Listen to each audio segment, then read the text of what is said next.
Number 2 में यहाँ पर प्रोटॉन और नंबर 3 में यहाँ पर न्यूट्रॉन। तो इलेक्ट्रॉन को हम लोग ई माइनस करके लिख देते हैं। प्रोटॉन को या तो केवल पी लिखते हैं या पी प्लस भी लिख सकते हैं, और न्यूट्रॉन को केवल एन लिखते हैं। ये आपको पता है कि इलेक्ट्रॉन का डिस्कवरी कैथोड रे की स्टडी से किया गया है। कैथोड रे की स्टडी से।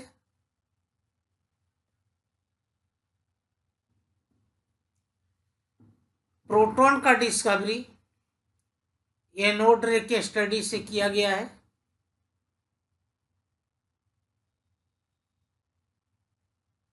एनोड रे, ये यहां पर इसी को केनाल रे भी कहते हैं। और यहां पर जो न्यूट्रॉन का डिस्कवरी है, यहां पर इसको एक अलग तरीके से किया गया है कि बेरिलियम के ऊपर जब अल्फा पार्टिकल्स के द्वारा अटैक किया गया। आप कहेंगे जी आप, मैं तो यहाँ अल्फा पार्टिकल्स को हीलियम के द्वारा दिखाया जाता है। बेरिलियम का मास नंबर होता है 9 और एटॉमिक नंबर होता है 4। और जो यहां पर मैंने एक्चुअली ये अल्फा पार्टिकल को रिप्रेजेंट करता है।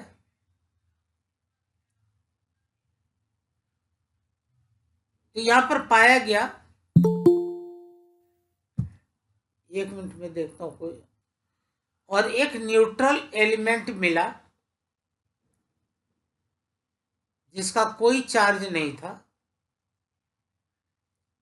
लेकिन इसका जो मास था प्रोटॉन के मास के बराबर था।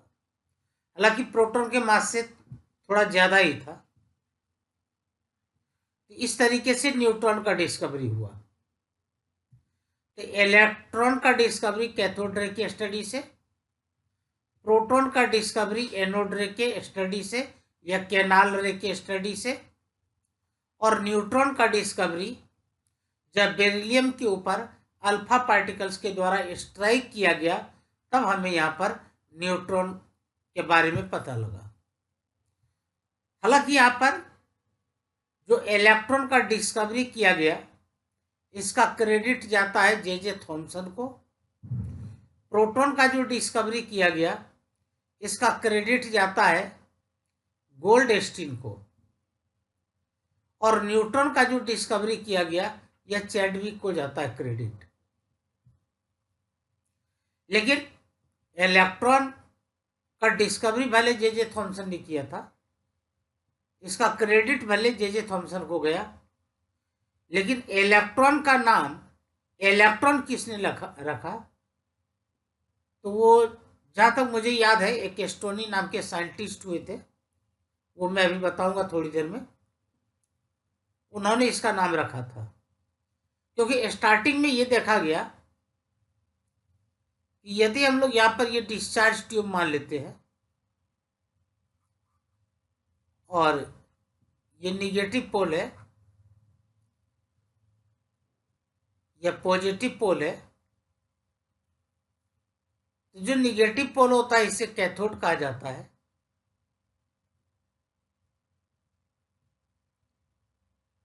ठीक है।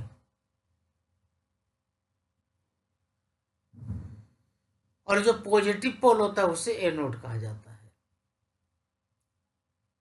मैं पूरे पिक्चर यहां पर नहीं बना रहा हूं, क्योंकि ये चीज मैंने आपको पहले बता भी दिया है। सबसे पहले इसको वैक्यूम कर दिया गया, खाली कर दिया गया, और यहां पर लगभग 10,000 वोल्टेज अप्लाई किया गया।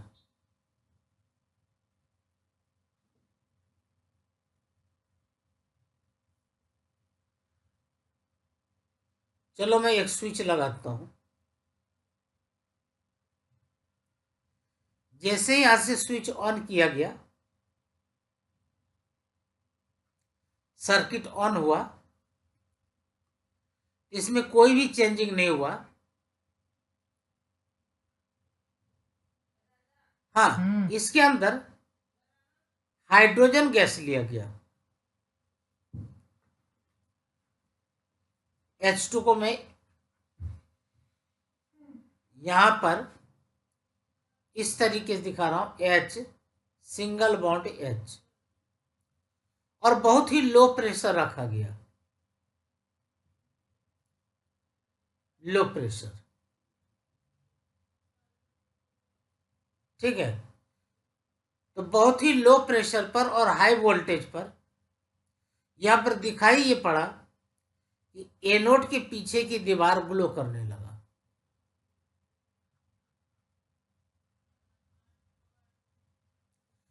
इसका साफ मतलब ये निकला कि कैथोड से कोई, एक मिनट,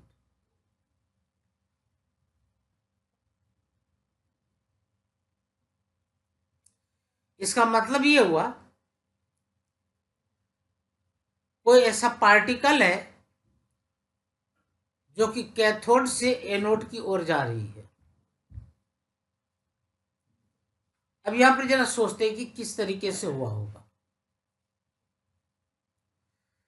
यहां पर ये जो हाइड्रोजन के एटॉम्स है, अभी मॉलिक्यूल है, यह पहले ब्रेक हुआ होगा।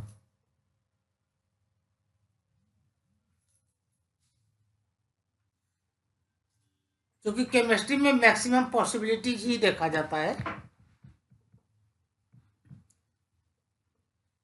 यहां पर इमेजिन किया गया कि शायद ये ऐसे ब्रेक हुआ होगा और 2 हाइड्रोजन एटॉम बना होगा। अब यहां पर जो ये हाइड्रोजन एटॉम है, ये आयन में चेंज हुआ होगा, H+ और ये इलेक्ट्रॉन। चूंकि ये प्लस चार्ज है, तो प्लस की ओर जो अट्रैक्ट हो रहा है वह निगेटिव ही होगा। और निगेटिव यहां पर क्या है? इलेक्ट्रॉन। हालांकि उस टाइम में इसका नाम इलेक्ट्रॉन नहीं था, उस समय इसका नाम था निगेटिव पार्टिकल।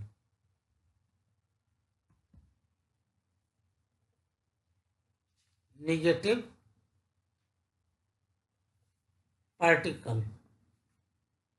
यदि एक से ज्यादा की बात करें तो पार्टिकल्स लिख दीजिएगा। तो अब ये क्या हो गया? Positive particle. ये हमारा हो गया पॉजिटिव पार्टिकल। अब पॉजिटिव पार्टिकल के लिए मैं यहां पर एक ही डिस्चार्ज ट्यूब के अंदर दोनों समझा देता हूं।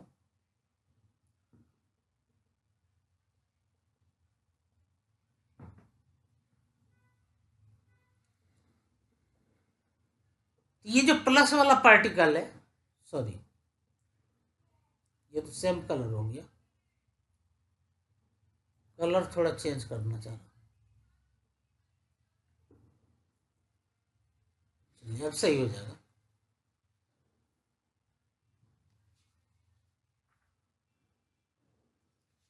पहले वाला ठीक था। तो यहां पर ये समझ में आ गया होगा, ये जो निगेटिव पार्टिकल है वो किधर जा रहा है? प्लस की ओर। और ये जो H पॉजिटिव देख रहे, जिसे कि मैंने पॉजिटिव पार्टिकल नाम दिया, वो किधर अट्रैक्ट होगा?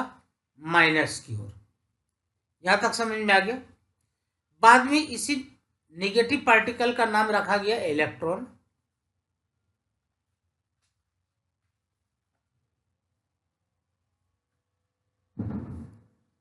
और इस पॉजिटिव पार्टिकल का नाम रखा गया प्रोटॉन। तो आज भी क्या होता है कि जब भी हमें केवल प्रोटॉन लिखना हो ना, केवल H+ लिख देते हैं। क्योंकि नॉर्मली क्या है, दुनिया में हाइड्रोजन एक ऐसा एटॉम है जिसके पास 2 ही पार्टिकल्स होते हैं, एक इलेक्ट्रॉन होता है और एक प्रोटॉन होता है। और यदि इसमें से ये इलेक्ट्रॉन निकल गया तो जो बचा हुआ रह गया वो क्या कहलाएगा? प्रोटॉन कहलाएगा। अब यहां पर इसके कुछ कैरेक्टरिस्टिक्स के बारे में जान लेते हैं। एक मिनट।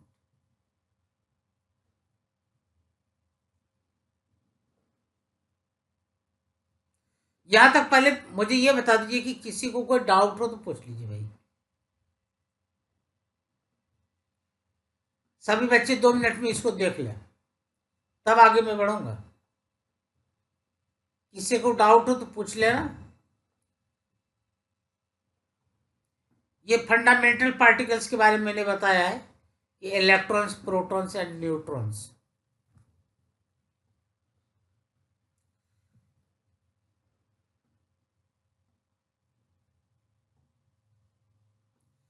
प्रिया, समझ में आया क्या?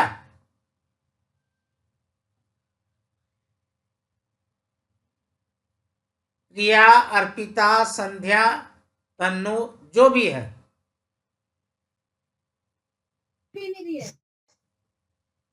क्या चीज? आ गया सर। ठीक है, यस सर। आ ठीक है, गया सर। ठीक ठीक, आगे चलते हैं।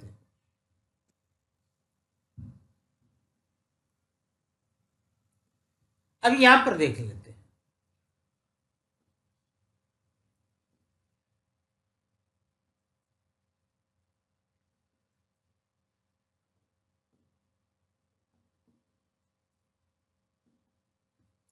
अब यहां पर मैंने तीनों फंडामेंटल पार्टिकल्स के नाम लिख दिए।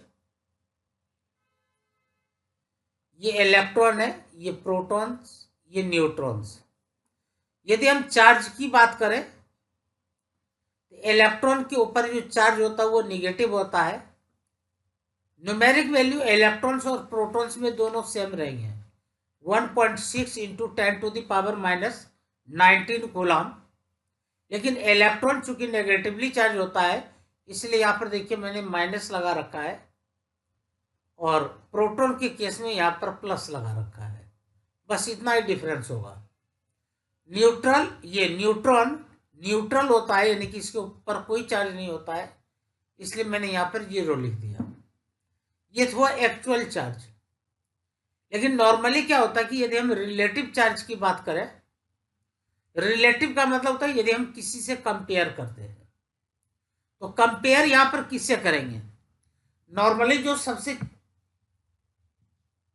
छोटा वैल्यू होता है ना, उसे हम स्टैंडर्ड मान लेते हैं।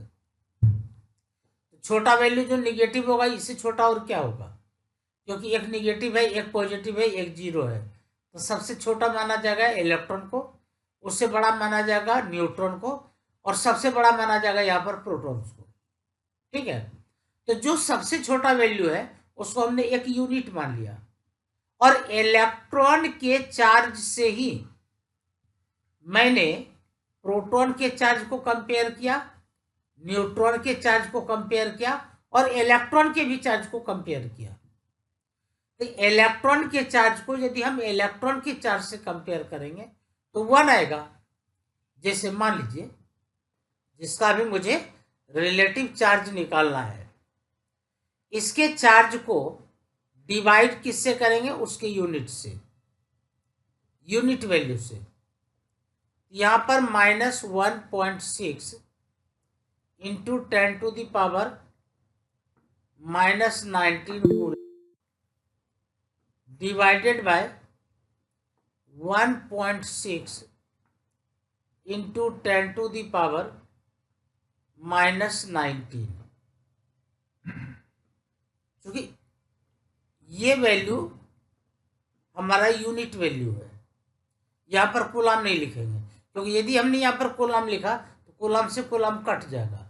अब यदि ये कटा तो देखिए ये पिक्चर आएगा क्या? सिमिलरली यहां पर फिर क्या करेंगे? अब इसका मुझे निकालना है, तो मैंने यहां पर लिखा +1.6 इंटू 10⁻⁻19 कूलम डिवाइडेड बाय, और फिर यहां पर यूनिट वैल्यू 1.6 इंटू 10⁻⁻19। अब यहाँ से लेकर के यहाँ तक इससे कट गया तो क्या मिला, प्लस का 1 कूलम आ गया। अब यदि हम न्यूट्रॉन के बारे में बात करें तो न्यूट्रॉन का एक्चुअल चार्ज कितना है, 0।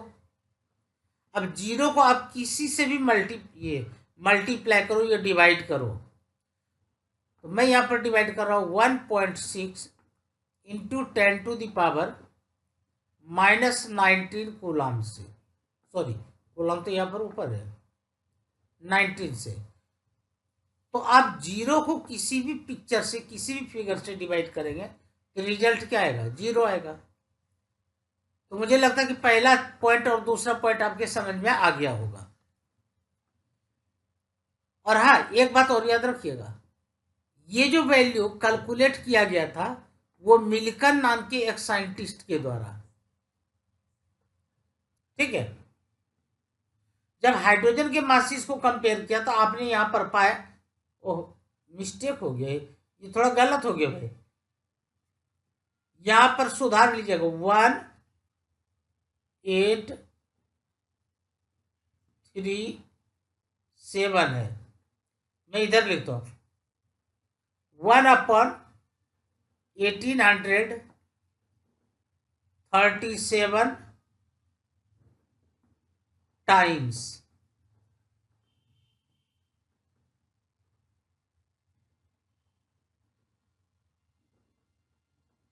of the mass of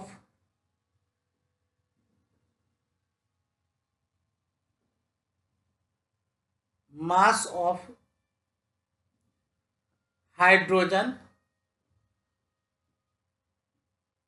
atom. ये समझ में आया क्या आर्यन?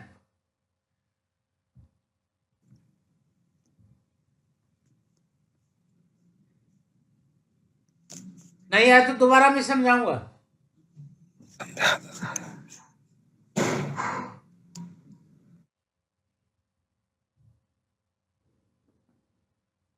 किसी बच्चे को डाउट हो समझने में तो पूछ लो। अर्पिता? Yes sir. कहाँ पर डाउट है? डाउट नहीं है सर। अच्छा सर मुझे आगे का समझना है वैसे इस चैप्टर में जो बड़े पार्ट्स थे। यही बात तो मैं पूछ रहा था, मैंने व्हाट्सएप पर मैसेज भेजा था कि भाई कौन सा टॉपिक। सर फिर प्रिया ने कह दिया था कि उसको स्टार्टिंग से समझना है, तो मैंने सोचा वो भी समझ लेगी। अच्छा प्रिया से पूछो, लाइन पर ही है प्रिया। जिससे यस सर। इसी तरीके से धीरे धीरे आगे बढ़ो।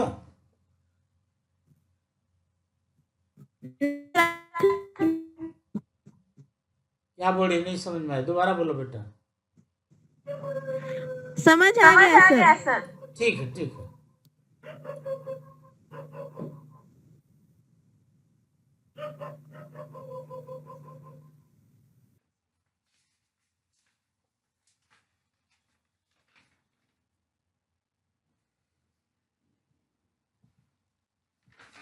यह एटॉमिक नंबर जिसे कि जेड से रिप्रेजेंट किया जाता है, number of protons present in the nucleus. मान लीजिए कि हमारे पास कोई भी एक एटॉम है और उस एटॉम के न्यूक्लियस में आपको पता है कि प्रोटॉन्स और न्यूट्रॉन्स ये दोनों न्यूक्लियस के अंदर होते हैं और इलेक्ट्रॉन्स न्यूक्लियस के बाहर में चक्कर लगाते हैं। अब कोई भी एटॉम होगा, मान लीजिए कि हमारे पास कैल्शियम है, तो कैल्शियम में प्रोटॉन की संख्या कितनी होती है, 20 होती है। तो कैल्शियम का एटॉमिक नंबर कितना हो जाएगा, 20। यदि ये मान लीजिए कि सोडियम है, तो सोडियम के न्यूक्लियस में प्रोटॉन की संख्या 11 होते हैं, इसका एटॉमिक नंबर कितना हो जाएगा, 11। एटॉमिक नंबर समझ में आ गया क्या? किसी भी एटॉम के न्यूक्लियस में जितने प्रोटॉन्स प्रेजेंट होते हैं उस नंबर को एटॉमिक नंबर कहा जाता है।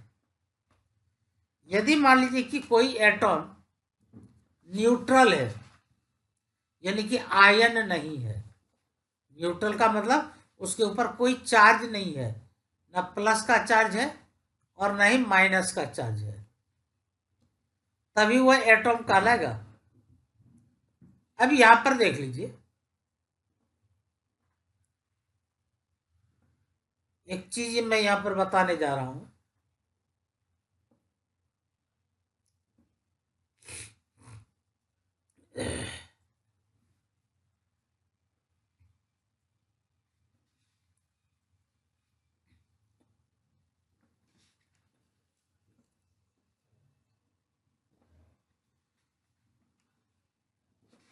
जितने प्रोटॉन्स होंगे उतने ही इलेक्ट्रॉन्स होंगे और वही एटॉमिक नंबर होगा।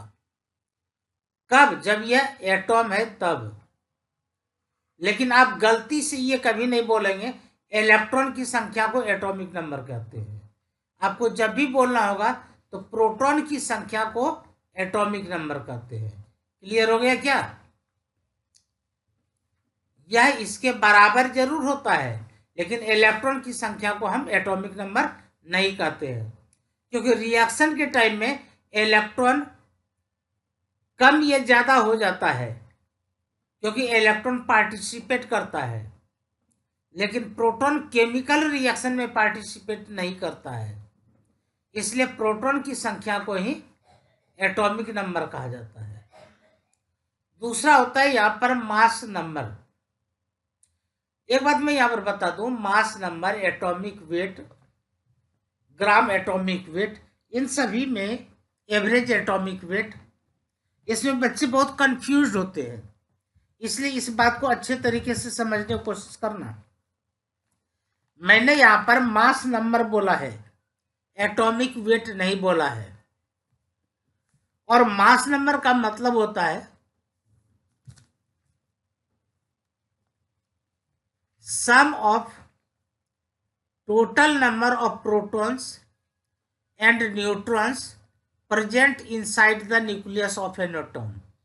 देख लीजिए कि मान लीजिए कि हमारे पास कोई एक एटॉम है, तो एटॉम के दो हिस्से होंगे। एक होगा इनसाइड द न्यूक्लियस, यानी कि न्यूक्लियस के अंदर का हिस्सा, और दूसरा होगा आउटसाइड ऑफ द न्यूक्लियस, यानी कि न्यूक्लियस के बाहर वाला हिस्सा। अभी मैंने एक छोटा सा पिक्चर बनाया था कि प्रोटॉन और न्यूट्रॉन ये न्यूक्लियस के अंदर होते हैं। तो क्या हो गया? इनसाइड द न्यूक्लियस कौन है? Proton, sorry neutron and proton. मैंने आपको कहा था कि प्रोटॉन के ऊपर आप पी प्लस लिखे या पी लिखे, मतलब एक ही है, लेकिन आप कोशिश करें कि यहां पर पी प्लस ही दिखा दें। उसके बाद यहां पर यदि आउटसाइड ऑफ द न्यूक्लियस की बात करें, यानी कि यहां पर, यह इसके बाहर ये भी हो सकता है, यानी इस हिस्सा को छोड़कर, चाहे यहां पर हो, यहां पर हो या कहीं भी हो, वो क्या कहलाएगा? Outside of the nucleus. तो अंदर में जितने भी पार्टिकल्स हैं, इसकी काउंटिंग को sum of the number of protons and number of neutrons is known as mass number. और मास नंबर को ए से रिप्रेजेंट करते हैं। यहां तक समझ में आया क्या? यह एटॉमिक वेट नहीं है, यह मास नंबर मैंने बोला है। यह एक तरीके का गिनती है। किसी को कोई डाउट हो तो पूछ लेना भाई। आप यस बोलेंगे तभी मैं आगे बढ़ूंगा। कोई एक बच्चा भी बोल दो। Yes sir. Yes sir. ठीक है, थैंक यू। यानी कि आपको ये फीलिंग आनी चाहिए कि आप क्लास में पढ़ रहे हैं।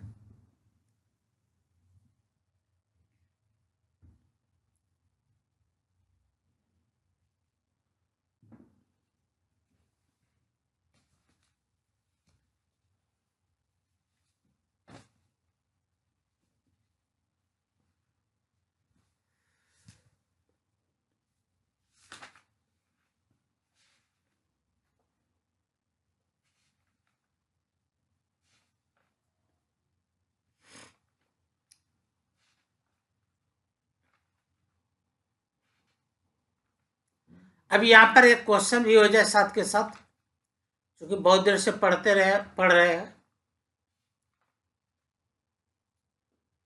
अब यहाँ पर पढ़ने से पहले किसी भी एलिमेंट को हम लोग इस तरीके से रिप्रेजेंट करते हैं।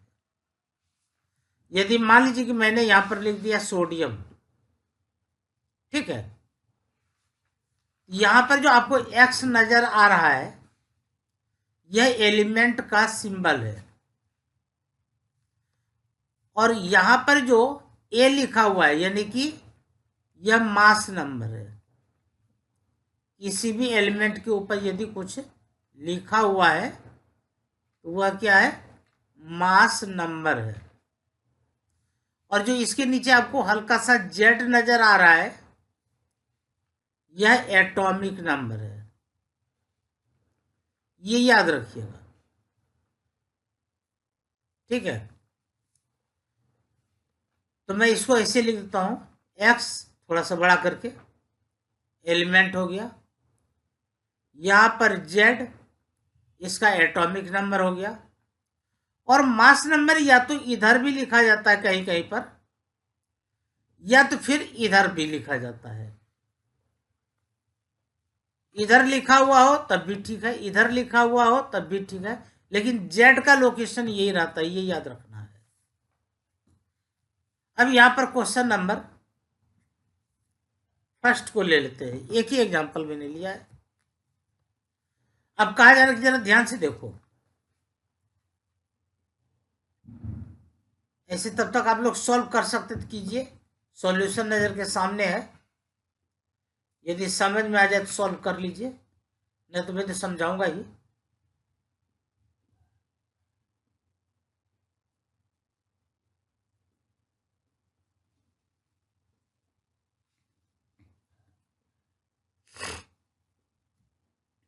चलिए मैं समझा रहा हूं इस क्वेश्चन को। देखिए, if number of protons in X2 negative, यानी कि ये आयन हो गया, यानी कि X नाम का कोई एक एलिमेंट है, इसके ऊपर 2 माइनस चार्ज है, और प्रोटॉन कितना है 16, इसका मतलब कि Z कितना हो गया, 16 हो गया।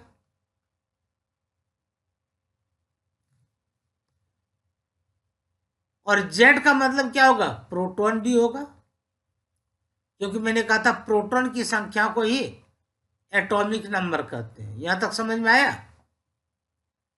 अब यहां पर देखिए, सब कुछ ही ऐसे निकाल लेते हैं, इलेक्ट्रॉन की संख्या इसमें कितने होंगे भाई, इसके अंदर। तो यदि यहां पर निगेटिव चार्ज हो तो समझ जाइए कि जितना इसके ऊपर निगेटिव चार्ज है उतना इसने इलेक्ट्रॉन ले लिया है। तो यहां पर Z प्लस क्या हो जाएगा, number of charge, number of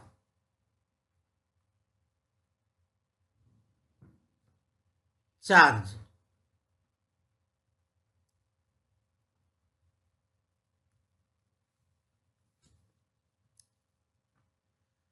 ये कितना है, 16 है, और चार्ज कितना है, 2 है, तो कितना हुआ 18।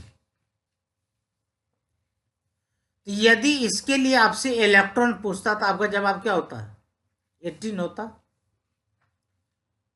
अब यहां पर कहा जा रहा है कि then the number of electrons in X2 positive, लेकिन यहां पर किसके बारे में पूछा जा रहा है, X2 पॉजिटिव के बारे में। अब इलेक्ट्रॉन हमें इसके बारे में बताना है। यहां पर P तो उतना ही होगा जितना Z है, लेकिन इलेक्ट्रॉन कितना होगा, यहां पर हो जाएगा Z minus number of charge, ये आप अपने कॉपी में लिखना चाहे तो लिख सकते हैं।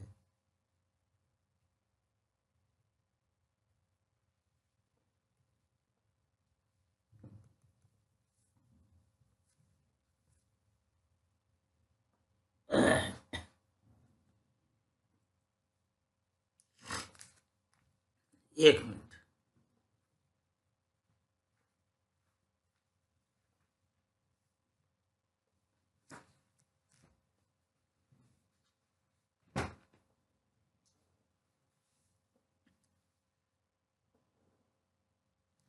तो यहां पर E इक्वल टू क्या हो जाएगा भाई, Z कितना है 16 है।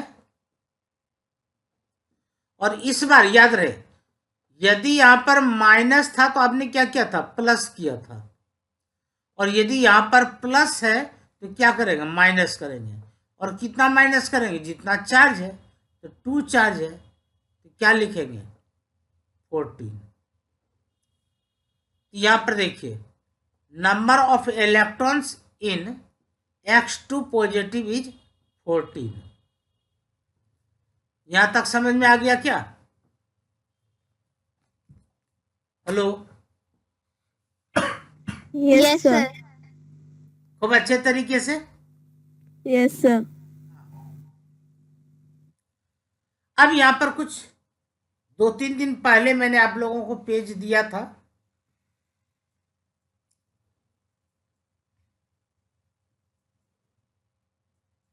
शायद केवल प्रिया को मैंने दिया था, प्रिया एक दिन आई थी। हालांकि आप लोग जानते भी होंगे, नहीं जानते तो फटाफट नोट कर लीजिएगा। आइसोटॉप्स क्या होता है, आइसोटोन क्या होता है, आइसोबार क्या होता है, आइसोफॉर्म क्या होता है, वगैरह वगैरह। तो चलिए, आइसोटॉप्स तो आप जानते ही हैं, फिर भी मैं बताता हूं। They are the atoms of a given element which have, main point ये याद रखना है, same atomic number but different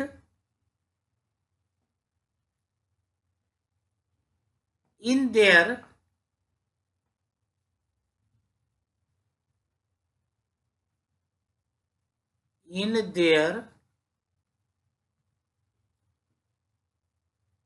mass number।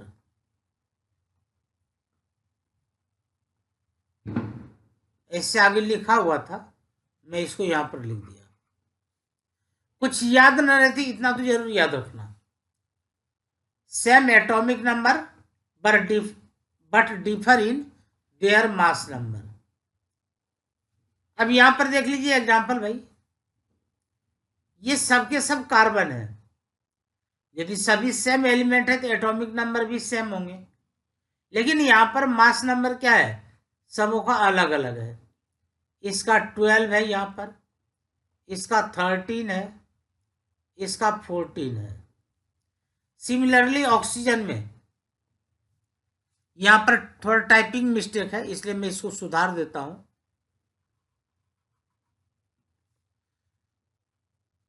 Oxygen 8, यहां पर होगा 16।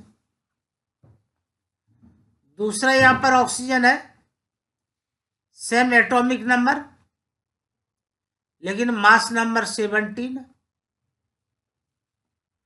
फिर next oxygen, same element, then its mass atomic number will be same 8, but its mass number will be 18.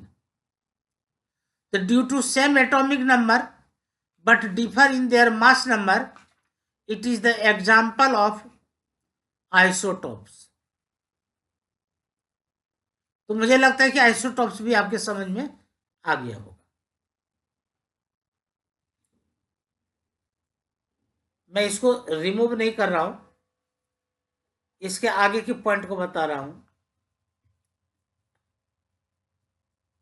इकट्ठे हम लोग क्वेश्चन करेंगे।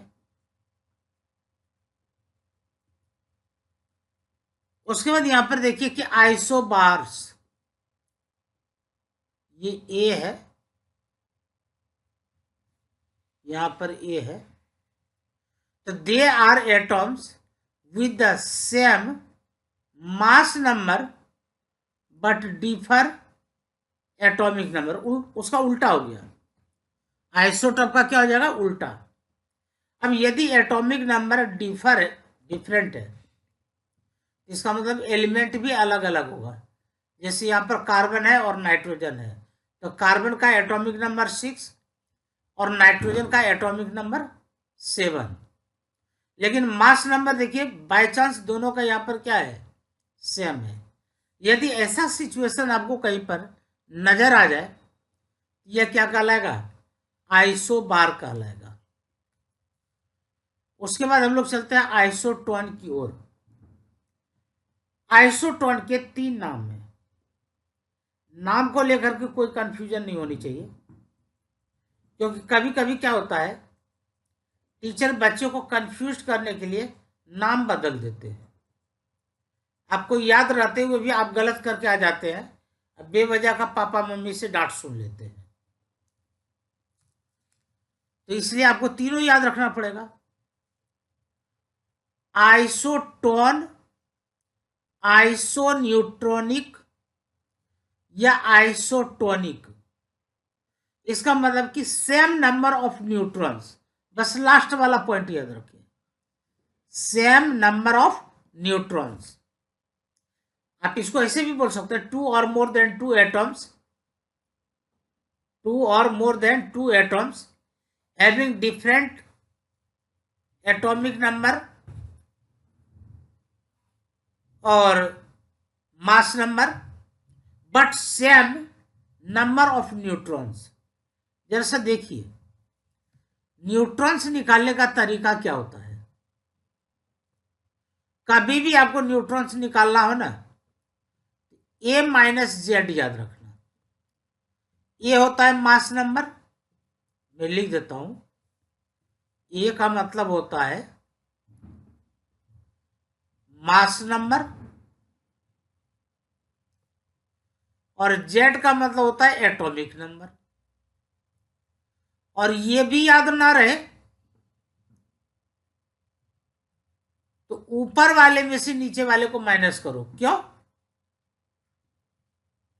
ए का तो पोजीशन ये है और जेड का पोजीशन ये है, इसको ऐसे याद रख लो, ऊपर वाले में से नीचे वाले को माइनस कर दो, एन निकल जाएगा। देख लो बना कि नहीं। अब 13 में से 6 को माइनस कीजिए 7, और 14 में से इस 7 को माइनस कीजिए फिर भी 7। यहां पर कार्बन और नाइट्रोजन में दोनों में नंबर ऑफ न्यूट्रॉन्स क्या है, सेम है। इसलिए ये एग्जाम्पल और ये एग्जाम्पल क्या कहलाएगा, एक दूसरे का आइसोटोन कहलाएगा, या आइसोन्यूट्रॉनिक कहलाएगा, या आइसोटोनिक कहलाएगा। तो यदि नंबर ऑफ न्यूट्रॉन सेम हो तो आइसोटोन। उसी तरीके से आगे मैं आपको बताऊंगा, एक होता आइसो इलेक्ट्रॉन। मैं देखो, आइसो का मतलब बराबर।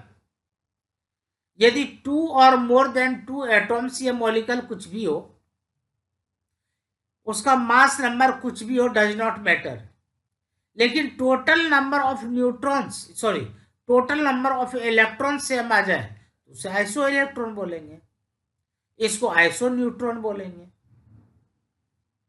तो आइसो इलेक्ट्रॉन और आइसो न्यूट्रॉन दोनों समझ में आया क्या।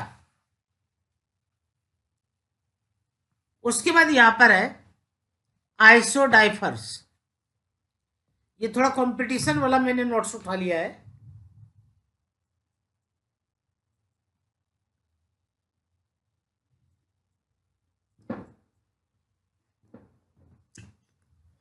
इसमें आपको ये याद रखना है कि भाई 2 या 2 से ज्यादा डिफरेंट एलिमेंट्स हो, लेकिन उसके पास number of neutrons and protons का डिफरेंस सेम हो। जैसे देखिए, एन और पी का डिफरेंस निकालना है ना, यहां पर एन कितना है, 6 है, और पी कितना है, 5 है। तो इन दोनों का डिफरेंस कितना आया, 1 आया क्या। और यहां पर प्रोटॉन कितना है, 6 है, और न्यूट्रॉन कितना है, 7 है। तो 6 और 7 का भी डिफरेंस क्या आएगा, 1 ही आएगा। तो यदि n और p का डिफरेंस सेम है, 1 की बात नहीं कर रहा हूं, यदि n और p का डिफरेंस दो अलग अलग एटॉम्स के बीच में सेम हो, तो ये दोनों क्या कहलाएंगे, आइसोडाइफर्स। देखिए आपको इतना याद रखना है, the same difference of the number of neutrons and protons, बस ये लो मैंने घेर दिया। The same difference of the number of neutrons and protons. अब ऐसे दो या दो से ज्यादा जितने भी हो जाए, ये सब के सब क्या कहलाएंगे, आइसोडाइफर्स कहलाएंगे। अब उसी तरीके से यदि हम लोग ये आइसोस्टर की बात करें, इसको आप इसको ऐसे पकड़ो, छोटा सा है ही, they are the molecules which have the same number of atoms and electrons। यहां पर दो चीज देखना है, नंबर ऑफ एटॉम्स भी सेम होने चाहिए और नंबर ऑफ इलेक्ट्रॉन्स भी सेम होने चाहिए। यहां पर एटॉमिक नंबर वगैरह का कोई चक्कर है ही नहीं। एक एग्जांपल उठा लेते हैं, जरा देखो भाई, यहां पर अपने को दिया गया CO2, तो कितने एटॉम्स है, एक कार्बन, दो ऑक्सीजन, 3 एटॉम्स हो गए। देख लीजिए यहां पर है आपको NO2, हाउ मेनी एटॉम्स, तो 2 nitrogen 1 oxygen, it means 3 atoms. तो नंबर ऑफ एटॉम्स सेम हो गए क्या। अब क्या सर्च करना है, नंबर ऑफ इलेक्ट्रॉन्स। तो देखो भाई, कार्बन के पास 6 इलेक्ट्रॉन्स होते हैं, एक ऑक्सीजन के पास 8 इलेक्ट्रॉन्स होते हैं, 2 ऑक्सीजन है, आपने 2 से मल्टीप्लाई किया, इन सबों को कैलकुलेट कर लो, 22 इलेक्ट्रॉन्स मिलेंगे। सिमिलरली एक नाइट्रोजन के पास 7 इलेक्ट्रॉन, 2 नाइट्रोजन है, 7 इंटू 2 कितना हुआ, 14, और ऑक्सीजन के पास 8 इलेक्ट्रॉन्स, तो 14 प्लस 8, यहां भी क्या आ गया, 22। इसका मतलब ये दोनों आपस में क्या है भाई, आइसोस्टर है।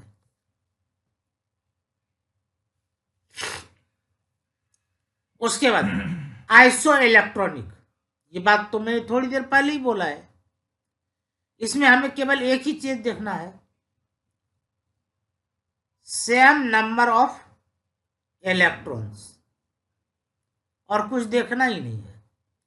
सेम नंबर ऑफ इलेक्ट्रॉन्स, भाई 2 या 2 से ज्यादा ऐसे एटॉम्स हो जाए जिसके पास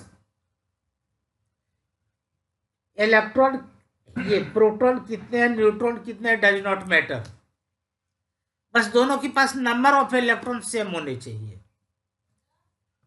जैसे यहां पर देख लेते हैं, यहां पर नियोन है और यहां पर सोडियम आयन है।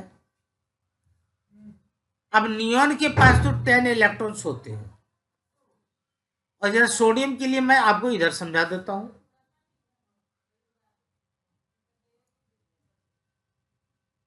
सोडियम के लिए मैंने यहां पर जगह बना लिया।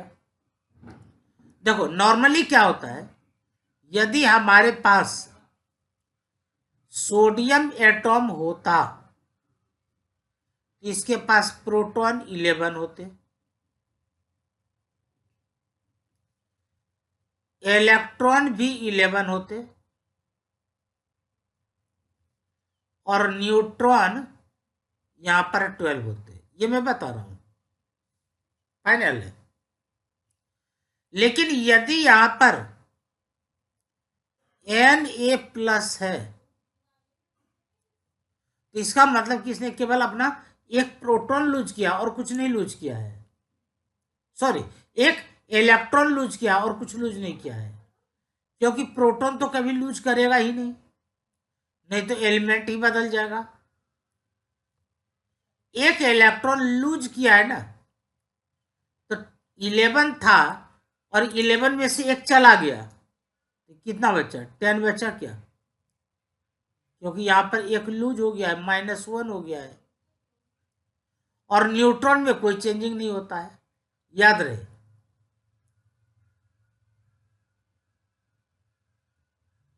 तो देखिए दोनों केस में नंबर ऑफ इलेक्ट्रॉन्स क्या है? सेम है। इसलिए ये दोनों किसका एग्जाम्पल हो गया? आइसो इलेक्ट्रॉनिक का हो गया। अब यहां तक किसी बच्चे को कोई डाउट हो तो पूछ लो।